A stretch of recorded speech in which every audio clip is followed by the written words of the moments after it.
마태복음 2장에 예수님께서 태어나실 때에 아주 신비롭고 환상적인 이야기가 기록되어 있습니다. 마태복음 2장 1절 우리 한번 함께 찾겠습니다. 대단히 신비롭고 대단히 환상적입니다. 우리 어린 시절에 유엔주일 학교 다닐 때 이 말씀을 암송하다시피 배우면서 자랐습니다. 헤롯 왕 때의 2장 1절입니다. 유대 땅을 다스리는 지배자가 헤롯 왕이었습니다.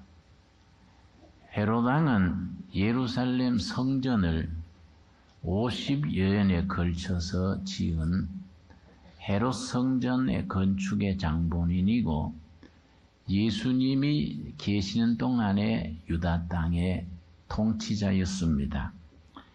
헤롯 왕 때에 예수께서 유대 베들레헴에서 나심에 동방으로부터 박사들이 예루살렘에 이르러 말하되, 그 당시에는 점성술이 대단히 왕성하던 때입니다. 하늘의 별을 보고 인간사를 판단하던 점성술입니다. 그때 동쪽에서 박사 3명이 별을 보고 따라와서 그 다스리는 자, 왕이 태어날 것을 지금 와서 묻는 겁니다. 2절입니다. 유대인의 왕으로 나신 이가 어디 계시냐? 우리가 동방에서 그의 별을 보고 그에게 경배하러 왔노라 하니. 헤롯 왕이 당연히 왕으로 있는데 또 헤롯 왕 다음에 헤롯 왕의 아들이 왕을 승계할 텐데 유다 땅에 왕으로 태어나니 그 별을 보고 우리가 왔습니다. 그러니 헤롯 왕한테는 기절초풍할 일입니다. 완전히 왕권에 대한 도전 세력이 태어난 겁니다. 그 헤롯 왕한테는 그 이야기가 아주 끔찍한 일이죠. 자기가 왕으로 있고 아들이 이어서 왕이 될 텐데 다른 왕이 태어났다 하니 동방에서 박사 3명이 그 왕이 태어난 것을 가르치는 별을 보고 찾아왔다 하니 이거 문제가 됩니다. 3절입니다.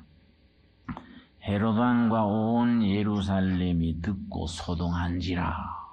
소동이 일어날 수밖에 없지요. 이게 무슨 일이냐, 어떻게 된 거냐 하고 요란하게 됐습니다.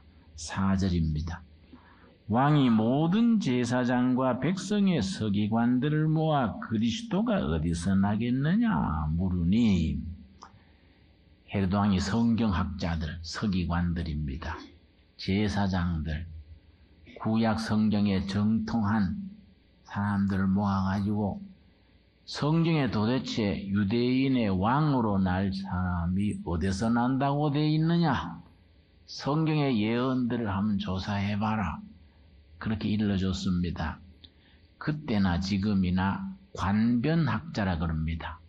왕의 보호를 받으면서 왕이 연구해달라 그러면은 조사해서 이렇게 보고하고 그런 관변학자들이 있게 마련입니다. 헤롯 왕이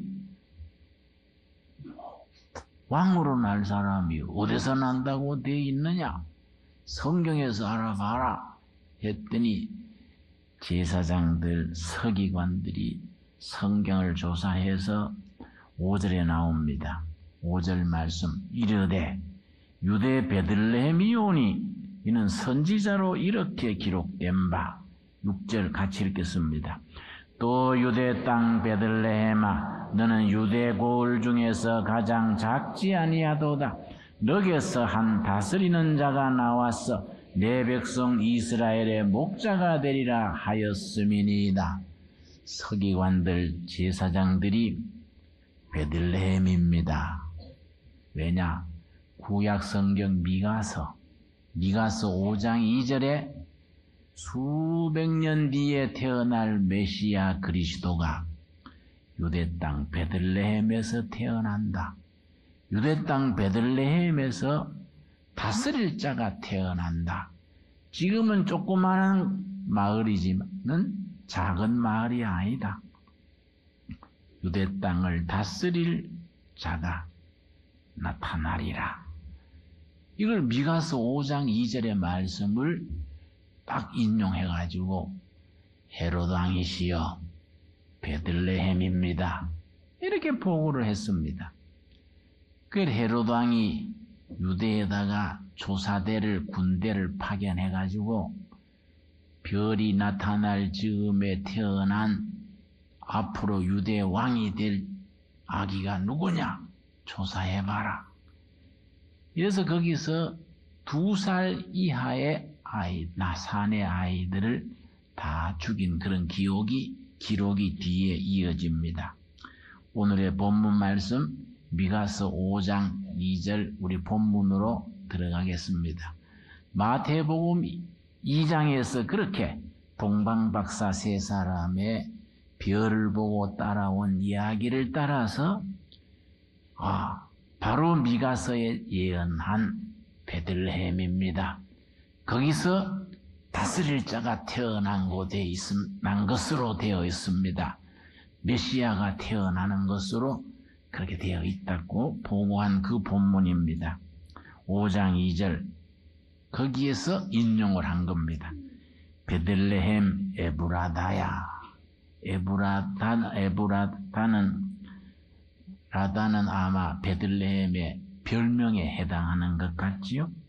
너는 유다 족속 중에 작을지라도 이스라엘을 다스릴 자가 너에게서 나올 것이라. 이 본문 말씀을 서기관들, 대제사장들이 인용을 한 겁니다. 미가란 선지는 BC 8세기 720여년에서 700년 그 사이 예언 활동을 했습니다. 그 시기에 북왕국 이스라엘, 남왕국 유다 두 나라의 예언자들이 4명이 활동을 했습니다. 북이스라엘은 아모스, 호세야, 남유다에는 이사야, 미가입니다. 그 예언자들의 그 활동은 성경신앙에서 독특한 히브리 전통 중에서 다른 나라의 다른 민족의 유래가 없는 전통입니다. 서양 문명의 3대 맥이 있습니다. 오늘의 서양 문명을 이루어온 3가지 흐름, 메인스트림.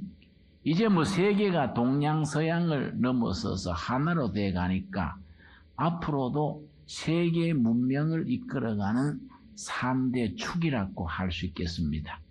첫째가 히랍, 그리스의 논리와 철학입니다. 두 번째가 로마의 법과 질서입니다. 세 번째가 히브리 예언자들의 전통. 이 서양 문명을 이루는 3대 축으로 얘기를 합니다.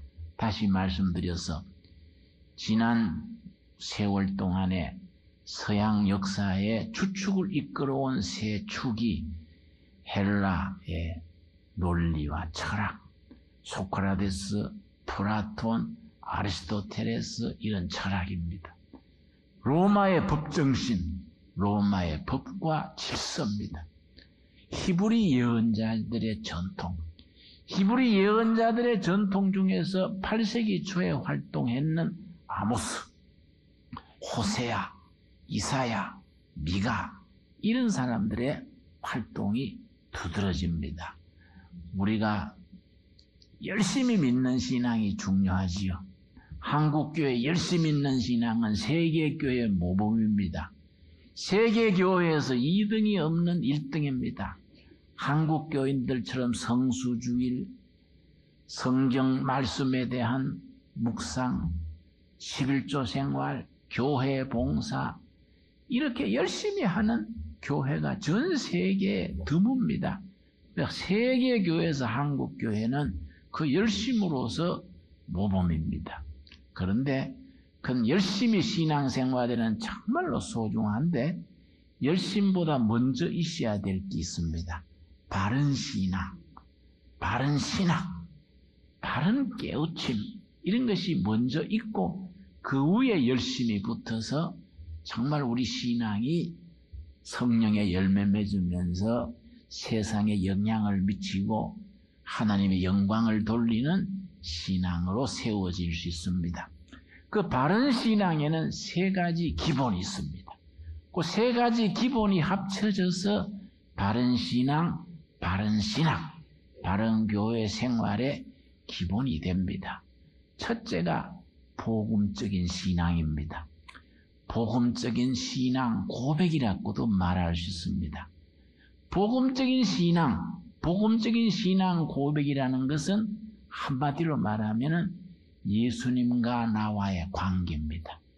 예수를 믿음으로 구원받고 육의 자녀에서 영의 자녀로 땅의 백성에서 하늘의 백성으로 거듭난 그 신앙 고백입니다. 여러분, 우리 교회에 왜 나옵니까? 교회 다른 목적으로 나오는 게 없지 않습니까? 정말 예수님을 알고 싶어서 예수님의 은혜를 사모해서 우리 영혼이 구원받고 하나님의 백성으로 살고 싶어서 교회에 나온 거지요. 그래서 이 땅에 오신 하나님 예수님이 우리를 구원하러 오셨다 그랬지요. 이 구원이란 말 사실은 애매한 말입니다. 구원받았다. 구원받았습니까? 구원을 누린다. 구원이란 말이 정말로 헷갈릴 때가 많습니다. 쉽게 말하자면은 구덩이에 빠진 아이를 구해주는 것. 종살이 하고 있는 종살이에서 해방시켜주는 것. 빚더미에 앉혀 몰려가지고 죽게 된 사람을 구해주는 것. 이런 게 다 구원이란 말의 뿌리가 됩니다. 예수님이 말씀했습니다. 누가복음 4장 18절 19절 그 말씀 보면은 예수님이 내가 이 땅에 왜 왔다 그걸 말씀하시면서 구원의 역사의 줄거리를 말씀해 주시는데 내가 상한 심령을 구해주러 왔다. 내가 눌린 자를 해방시켜 주려고 왔다. 눈먼 자를 보게 해주려고 왔다.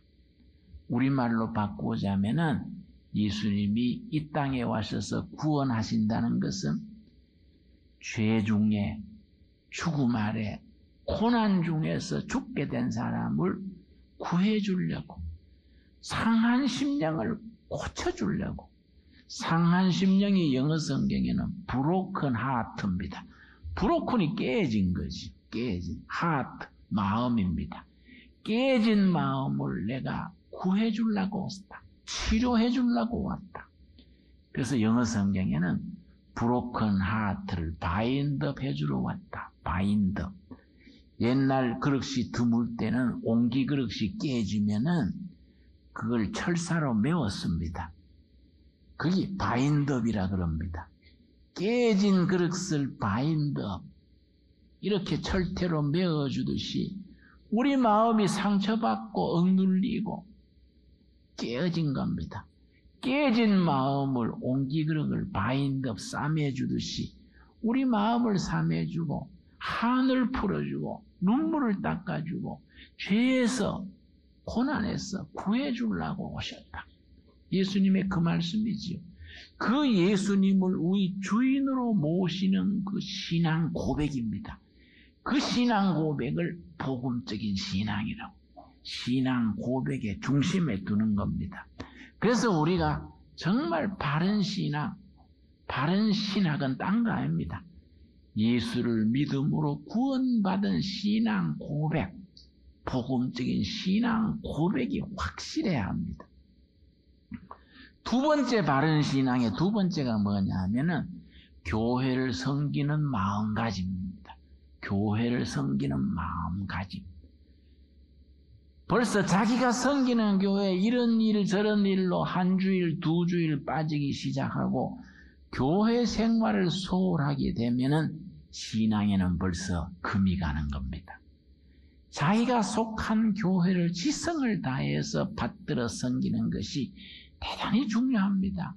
여러분, 신앙생활의 성수주일 한결같이 5년, 10년 세월 가도록 교회를 충실히 받들어 나가는 그 신앙이 바른 신앙의 기초가 됩니다. 우리는 내 자신이 교회 다니다가 끝날 교회가 아닙니다. 두레교회 교인이라는 것은 내 당대로 끝나는 게 아닙니다. 아들, 손자, 대를 이어가면서 이 교회를 섬겨가게 됩니다. 그래서 우리 유엔주일 학교 같은 교회 학교, 중고등부, 청년부가 대단히 중요하지요. 저도 고향 교회가 경북 청송의 복동교회라는 조그마한 교회를 했습니다만은 철들기 전부터 그 교회 다니면서 철 들어가면서 성탄절에 연극도 하고 감사절에 노래도 부르고 야외 예외 나가서 이렇게 보물 찾기도 하고 그러면서 교회에서 자라는 그 신앙이 우리 지금 나이 들으면서 이 신앙생활에 미끄럼이 되는 겁니다. 사실 어려서 교회를 충성하고 교회에서 자라는 그런 신앙의 기초가 없는 분들은요, 어떤 점에서 참으로 불행하다 할까요? 참으로 아쉬운 일이지. 어려서 교회에서 자라는 그 신앙이 대단히 중요합니다. 이 교회는 대를 이어서 후손 대대로 물러줄 교회가 돼야 됩니다. 그래서 교회를 참 소중하게 생각해야지요. 세 번째 우리 신앙이 바른 신앙, 바른 신학의 세 번째가 뭐냐? 이 한국 교회가 가장 약한 부분인데 그걸 역사의식이라고 합니다. 역사의식. 말로는 역사의식 하니까 좀 어렵게 들립니다만 뭐 어려운 말이 아닙니다. 우리 교회, 우리 신앙이 그 시대의 백성들의 삶에 섬기는 자로서 또 역사를 만들어가는 신앙으로서 그 시대와 백성 역사를 책임지는 신앙을 일컬어 역사의식이라고 말합니다. 성경의 신앙은 특별히 예언자들의 전통이 역사의식의 중심이 됩니다. 가장 대표적인 경우가 아모스지. 아모스의 사회정의, 정의를 강물같이 흐르게 하라. 공의를 시냇물같이 흐르게 하라. 아모스 5장 24절입니다. 아주 예언자들의 신앙 전통, 사회정의의 가장 대표적인 거죠. 아모스 5장 24절 여러분 꼭 기억하십시오.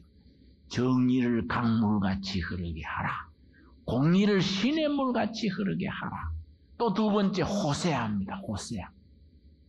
호세아 3장에 보면은 호세아의 아내 고멜이 가출을 했습니다. 자기 아내가 다른 남자 품에 가서 안겨 있는 겁니다. 근데 하나님이 호세아 선지에게 이르기를 가서 데려오라는 거예요. 왜냐?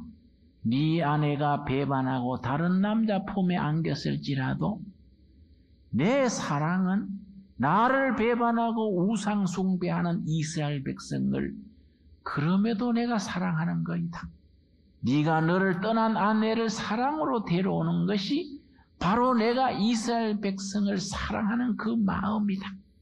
무조건적인, 끈질긴, 꿋꿋한 사랑, 대가 없이 바라는 사랑, 그 헤세드 사랑인데 하나님께서 호세아를 통해서 하나님의 사랑을 보여주는 겁니다. 호세아는 죽을 맛이지요. 자기 싫다고 떠나는 아내를 가서 또 그냥 데려오는 게 아닙니다.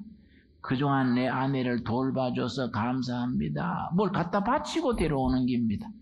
데려다 이제 아기 한 명 놓고 좀 세월이 갈만하면 또 나가가지고 다른 남자 품이 가는 겁니다. 근데 하나님이 가서 또 데려오라는 겁니다. 왜냐?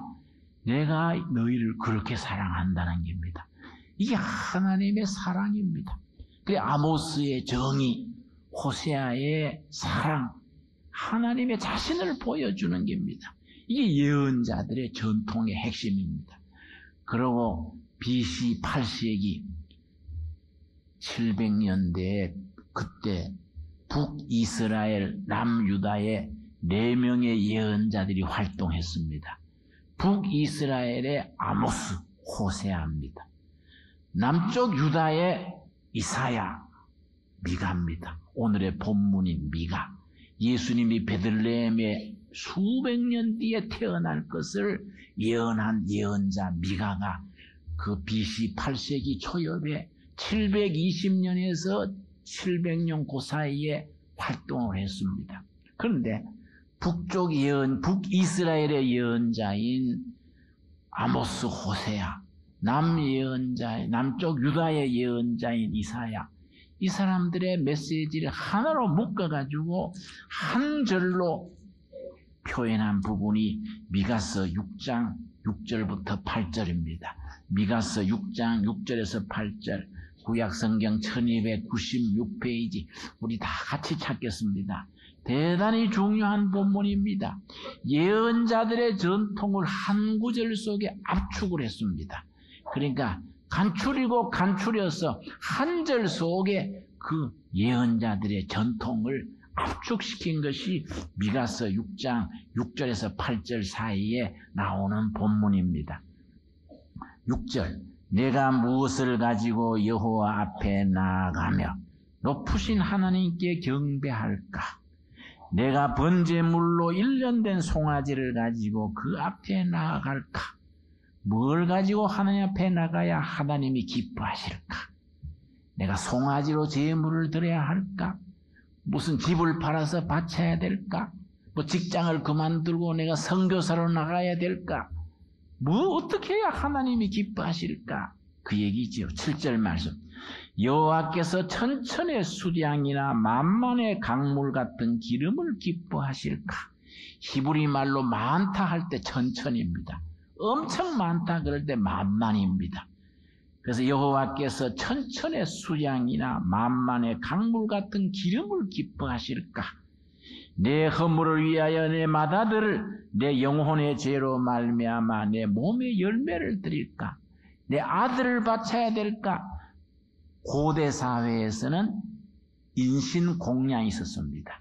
신에게 어린 아이들을 바치는 겁니다. 인신공양이라 그럽니다.